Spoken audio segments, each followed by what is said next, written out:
Shtrenjtohet buka. Kryeministri tha se do të bisedojë me furtarët. Lideri opozitar deklaroi se çmimet rriten në mënyrë drastike, ndërsa qeveria nuk po merr masa. Nëse UNESCO nuk jep dritë jeshile, do të bëhet trase e re e korridorit 8. Kryeministri premton se Struga nuk do të anashkalohet.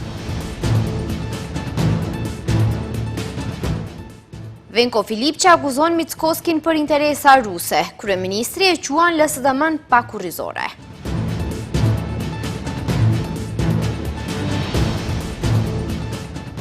Studentët i bëjnë thirrje profesorëve që t'i bashkohen protestës së 6 prillit për çështjen e provimit të jurisprudencës.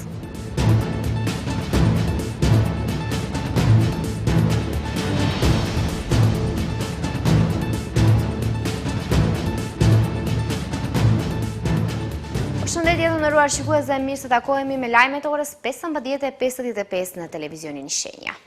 Rritja e njëpashnjëshme e çmimeve të derivateve të naftës ka reflektuar edhe në rritjen e çmimit të bukës dhe produkteve ushqimore. Buka në disa dyqane është rritur për 5 denar. Kryeministri tha se do të takohet me furtarët dhe nëse rritja nuk është e justifikueshme, do të ketë sanksione. Ndërkaq lideri i opozitës maqedonase Venko Filipçe ka kundërshtuar Mickozkin, duke thënë se çmimet e produkteve bazë ushqimore dhe të karburanteve po rriten në mënyrë drastike, ndërsa qeveria sipas tij nuk po ndërmerr masa. Pas rritjes së vazhdueshme të çmimeve të derivateve të naftës, ndikimi është ndjerë edhe në disa fura buke. Prej sot, çmimi i bukës është rritur nga 5 deri në 10 denar.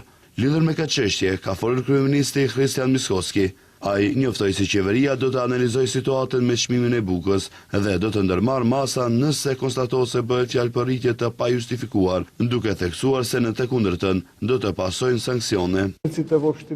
Po analizojmë situatën dhe sot gjatë ditës do të kemë një takim për këtë çështje, do të shqyrtojmë të dhënat dhe do të shohim nëse bazuar në ato që ata i deklarojnë, vërtet ka nevojë për një rritje të tillë. Nëse ka nevojë, atëherë do të themi se ka arsye dhe do të ndërmarri masa, ndërsa nëse nuk ka nevojë, atëherë ndaj atyre që sillen në mënyrë deviante dhe jo sipas rregullave të tregut, do të shqiptohen gjoba. Ndërkaq, lideri i opozitës maqedonase Venko Filipçe ka kundërshtuar Mickozkin, duke thënë se çmimet e produkteve bazë ushqimore dhe të karburanteve po rriten në mënyrë dramatike, ndërsa qeveria sipas tij nuk po ndërmerr masa. Filipçe tha se paga minimale është e pamjaftueshme për mbijetesë, ndërsa kostot e shportës së konsumit janë rritur. Me 1.667 denar, atësa do të rritet paga minimale, sot mund të blihen 2 kg domate, 2 kg kastraveca, një tabël vezë dhe 4 litra benzin. Dhe kryeministri thotë se nuk ka nevojë për masa. Nëse kjo nuk kërkon masa, atëherë ai nuk jeton në realitet. Jeton në një botë paralele ku rëdësi kanë vetëm tenderet partijak, fitimi, krimi dhe korrupsioni.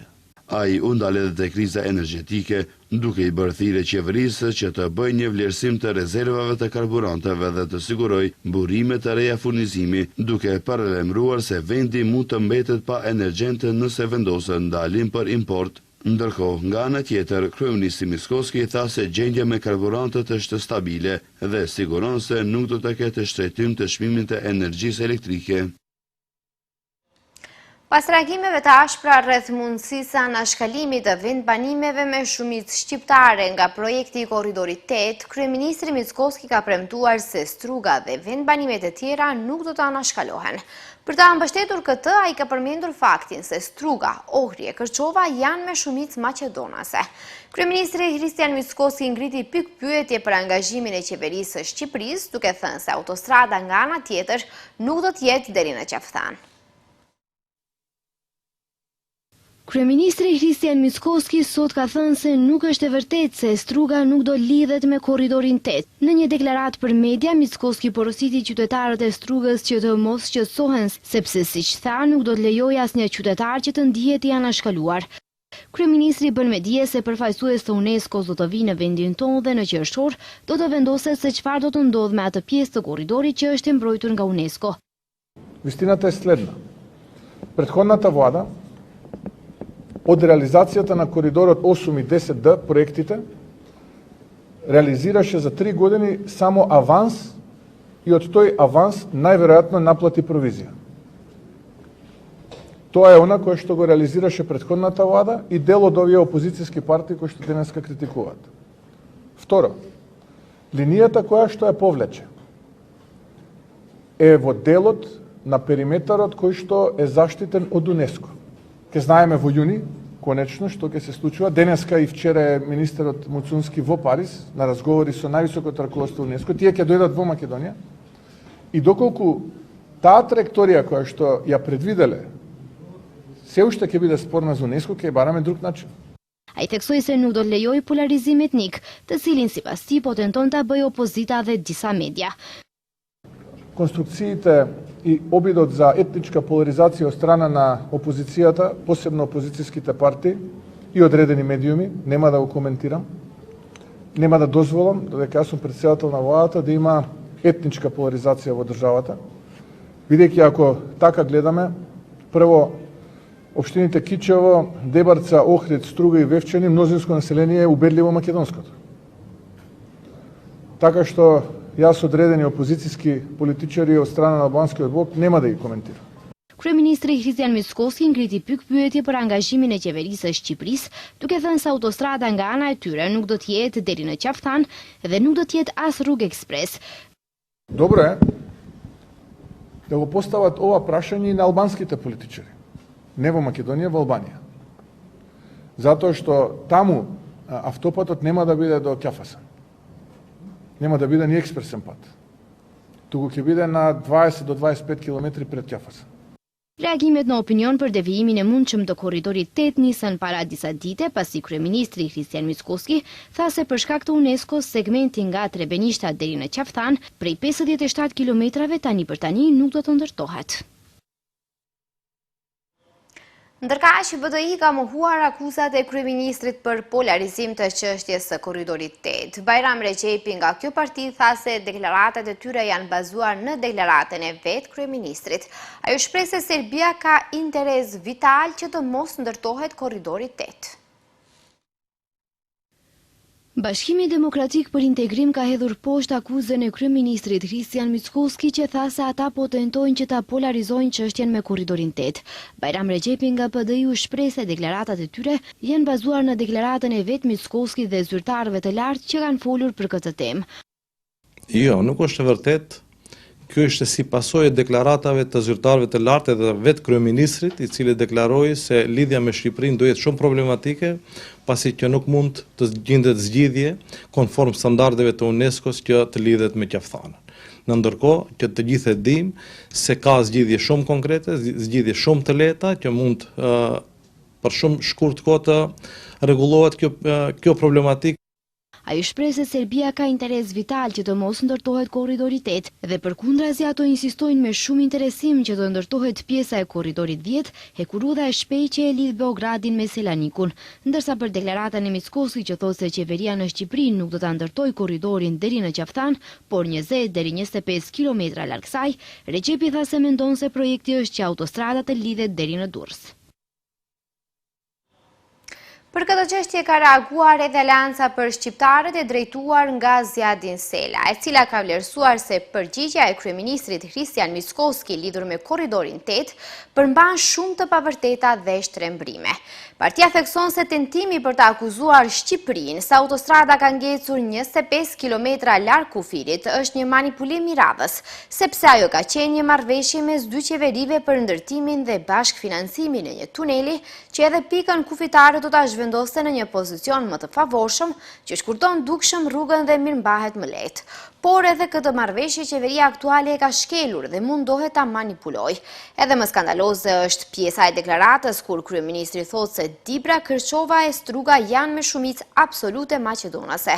Kjo jo vetëm që nuk është e saktë, por shfaq nënvetdijen e tij e cila është kontradiktore me fjalët paraprake, kur zotohet se është kryeministër për të gjithë qytetarët dhe bën thirrje që projektit të mos i jepet karakter etnik, thekson partia.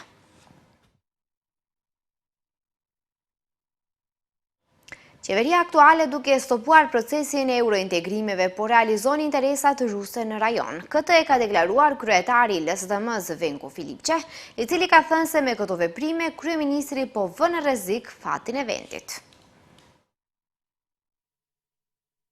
Lideri i opozitës maqedonase Venko Filipçe ka akuzuar kryeministrin Hristian Mickoski se me mos angazhim për procesin eurointegrues, po vën në rrezik ardhmërinë e shtetit.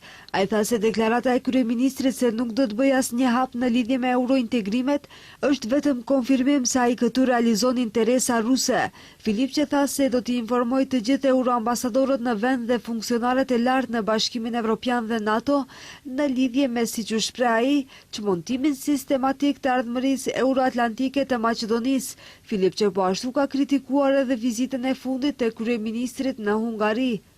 Повидовме премиерот и владина делегација изминатите денови. Ditëve të fundit e pam kryeministrin dhe një delegacion qeveritar në të ashtuquetura takime strategjike nga fusha politikës dhe ekonomisë të kryeministi i Hungarisë Viktor Orban. Vall, a ka ende dikush dilema? Çfarë roli ka qeveria jon dhe kryeministi Hristian Mickoski në realizimin e atyre interesave proruse këtu në shtet, kur gjithë Evropa thot se praktikat e kryeministit Orban janë uzurpimi i hapësirës publike, marrjen e mediave, praktika korruptive, nuk ka asnjë shpjegim tjetër se qeveria jon nuk e bën të njëjtën këtu. Nga ana tjetër, Mickoski ka quajtur pakurizor pjesëtarët e LSDM-s. Sipas tij, LSDM-ja i sheh proceset eurointegruese përmes shitjes së identitetit nacional maqedonas. Nemam detaljne informacije do kada. Fatkeqësisht, ndjekësit e zhivkovizmit në Bullgari sot festojnë që kanë politikan të këtill në Maqedoni që ende janë aktiv, sikurse njerëzit e LSDM-s opozitare, të cilët mendojnë se në këtë mënyrë do të tërheqin një lloj vëmendjeje, por ato janë vetëm indi i brisht i identitetit të Maqedonas. Të gjithë në botë duhet ta dinë se ajo punë nuk bëhet pa VMRO DPMN, ndërsa VMRO DPMN nuk do të hyjë në asnjë lloj aventure, derisa nuk ka epilog të qartë dhe derisa nuk e garanton të drejtat e njerëzit të minoritetit të Maqedonisë në fqinin ton lindor. Mickoski ditë më parë tha se qeveria nuk do të pranojë amendamente për futjen e bullgarëve në kushtetut pa parashikueshmëri dhe epilog të qartë të atij procesi. Ai madje tha se janë të gatshëm të presin me dekada, por nuk do të pranojë procese që ndikojnë në identitetin maqedonas dhe nuk ofrojnë parashikueshmëri për shtetin. Unione studentore nga Universiteti i Tetovës, Universiteti Nën Teresa dhe Universiteti i Europës Juglindore po vazhdojnë të kërkojnë mbështetje për protestën e cila është planifikuar të mbahet më 6 prill. Studentët u kanë bërë thirrje profesorëve universitar që të mbështesin protestën për të drejtën realizimit të provimit të jurisprudencës edhe në gjuhën shqipe. Mbështetje për studentët ka dhënë edhe organizata ankatrore.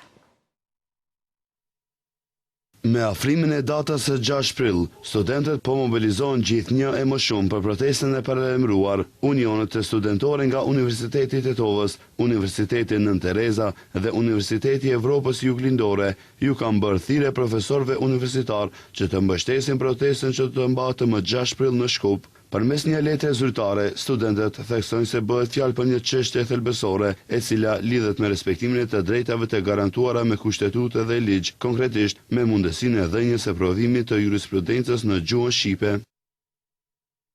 Po kërkojmë një të drejtë që na takon me kushtetutë dhe ligj, por që për vite me radh u mohohet kolegëve tanë, mundësinë për të dhënë provimin e jurisprudencës në gjuhën shqipe. Duke parë politizimin, refuzimin dhe pengesat që na paraqiten, 3 unionet e studentëve kanë thirrur protestë më 6 prill ora 12:30 në Shkup, duke filluar marshut nga Ura e Gurit. Ata kërkojnë solidaritet dhe përkrahje nga stafi akademik, duke vlerësuar rolin e profesorëve si faktor kyç në mbrojtjen e standardeve dhe të drejtave në arsim. Sipas tyre, kjo nuk është vetëm një kërkesë studentore, por një çështje që prek drejt për drejt dinjitetin dhe barazinë në sistemin universitar.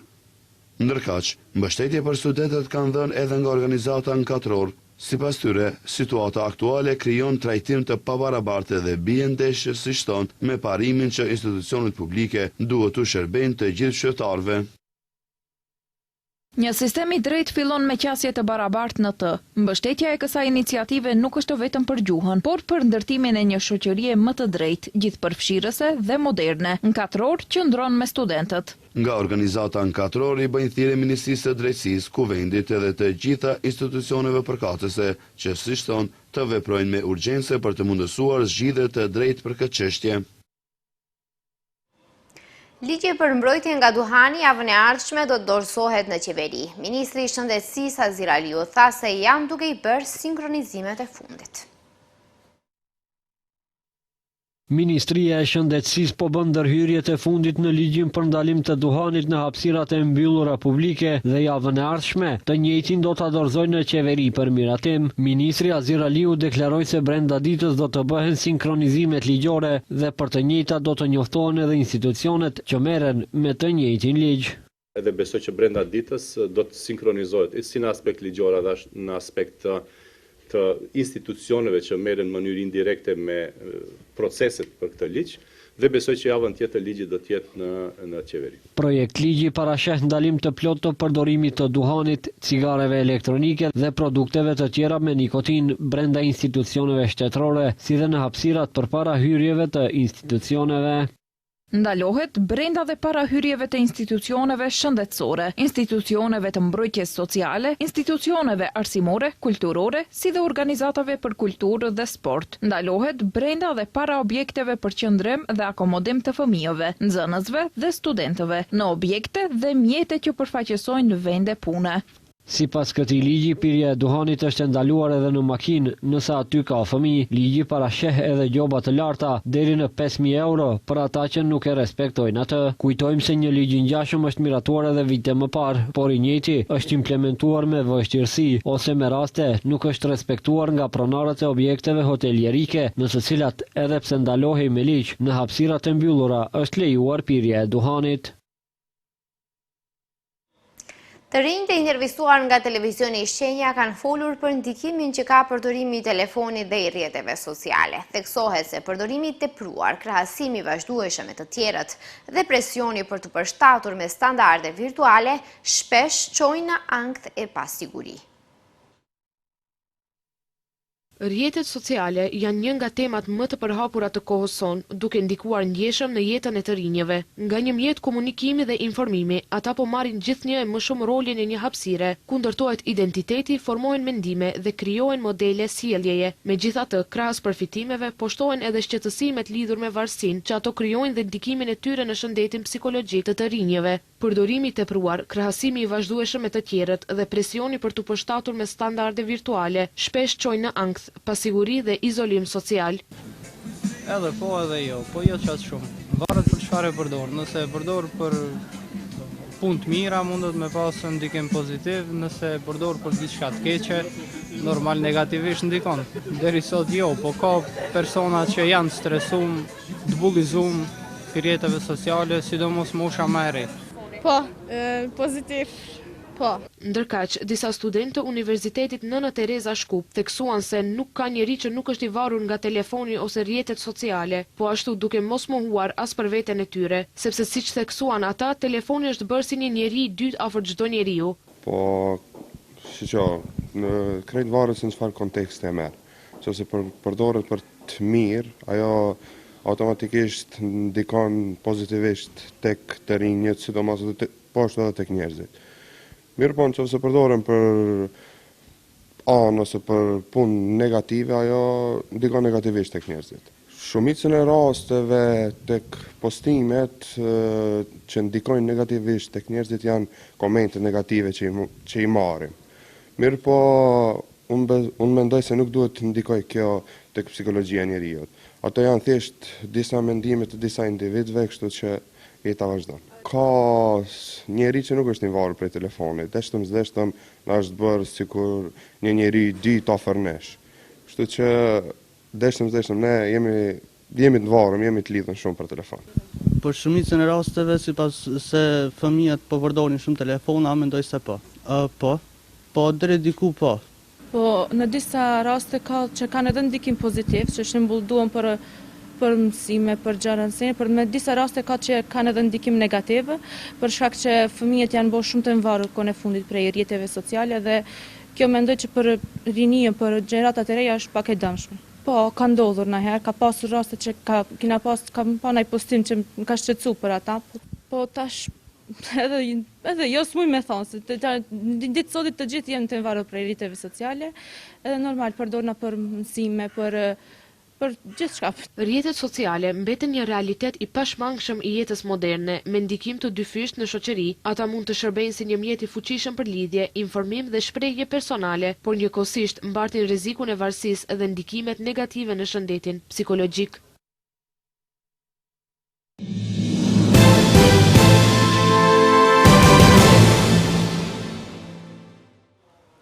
Shqipëria shënon sot 17 vjetorin e antarësimit në NATO, i cili konsiderohet si një ndër arritjet më të rëndësishme historike për vendin. Marrëdhëniet mes Shqipërisë dhe NATO-s shënua një stad të ri pas vendimit të aleancës për të ndërtuar një bazë taktike ajrore në Shqipëri, që konsiderohet baza e parë ajrore e NATO-s në Ballkanin Perëndimor. Më 4 mars 2024, në Kuqov të qarkut të Beratit u inaugurua baza ajrore taktike e NATO-s, e vetmja baza e aleancës në rajon që është konsideruar nga autoritetet shqiptare me rëndësi të re gjeostrategjike për Shqipërinë. Një aspekt tjetër i bashkëpunimit janë edhe operacionet dhe misionet paqëruese. Ushtarakët shqiptar janë angazhuar në periudha të ndryshme në 10 misione dhe operacione jashtë vendit, si në Kosovë, Bosnjë-Hercegovinë, Irak, Çad, Gjeorgji, në detin e Gje, Mali, Afganistan, Sudani i Jugut dhe Letoni. Samiti NATO-s për vitin 2027 do të mbahet në Tiranë pas një vendimi unanim të aleatëve në takimin në Hag në vitin 2025.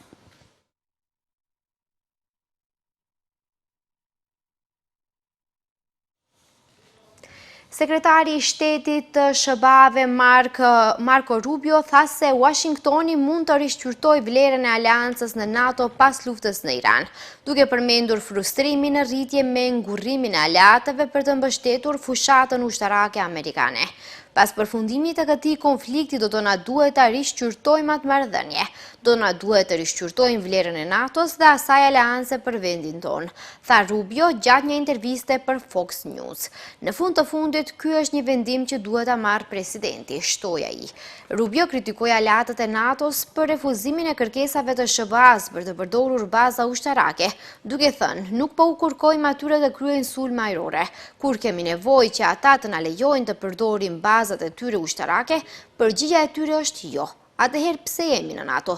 Pse i kemi të gjitha këto forca amerikane të stacionuara në rajon, nëse në kohën tonë të nevojës nuk do na lejohet të përdorim ato baza, tha Rubio.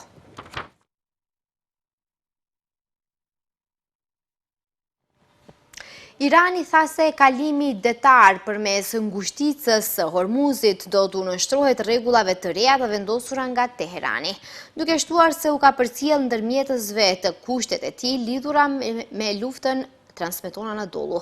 Ebrahim Azizi, kreu i Komisionit të Sigurisë Kombëtare të Parlamentit Iranian, tha në rrjetin social amerikan X se kalimi përmes ngushticës tani do të varet nga kushtet e Iranit, duke deklaruar se periudha disa dekadëshe e asaj që ai e përshkroi si mikpritje ka përfunduar.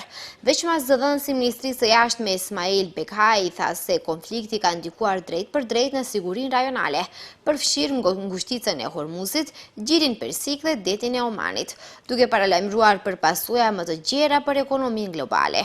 Në deklarata për agjensinë e lajmeve Yonhap të Koresë së Jugut, Bakhei tha se anija që u përkasin palëve jo armiqësore mund të vazhdojnë të kalojnë përmes ngushticës pas koordinimit të nevojshëm me autoritetet iraniane, duke theksuar se masat synojnë të sigurojnë kalim të sigurt.